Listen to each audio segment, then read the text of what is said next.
Muchos de los trabajos de Kant anteriores a la crítica de la razón pura,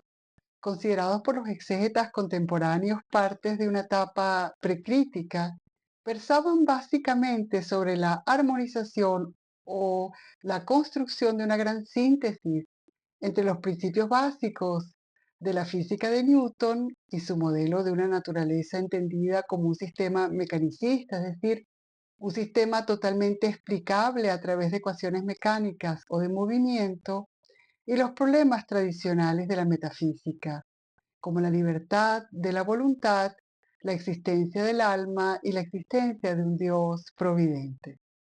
La importancia de estos estudios para Kant pone de relieve que estos problemas siempre fueron centrales para él durante su carrera como filósofo y precedieron su dejar atrás a la metafísica dogmática para favorecer la pregunta por la posibilidad misma de la metafísica.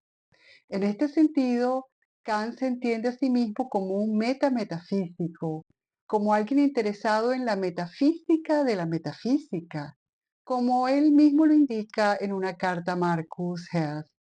Se trata de un enfoque metodológico o metametafísico.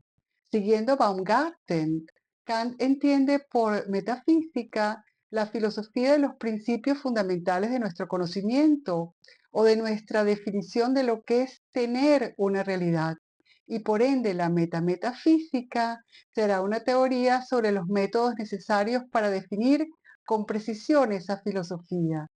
Es una forma de lo que hoy se entiende tal vez por epistemología o filosofía de la ciencia, salvo por el hecho de que Kant mantiene en la mira, por contraste a la epistemología actual, los problemas tradicionales de la metafísica.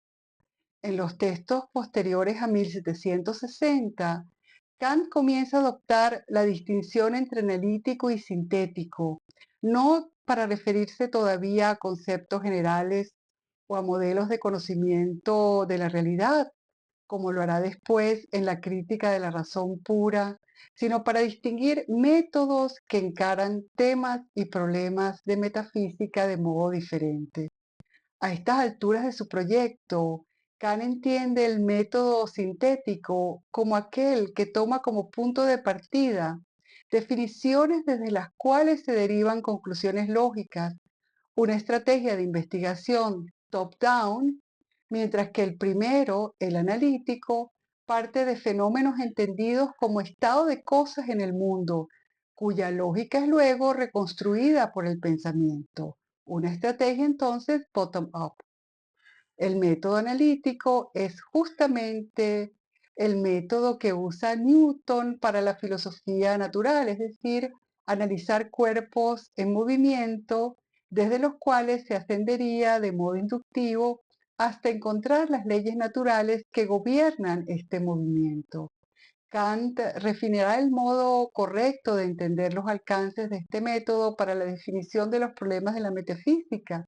en el sentido de que nos permitiría ir de conceptos confusos hasta conceptos claros y distintos que no requerirían más análisis.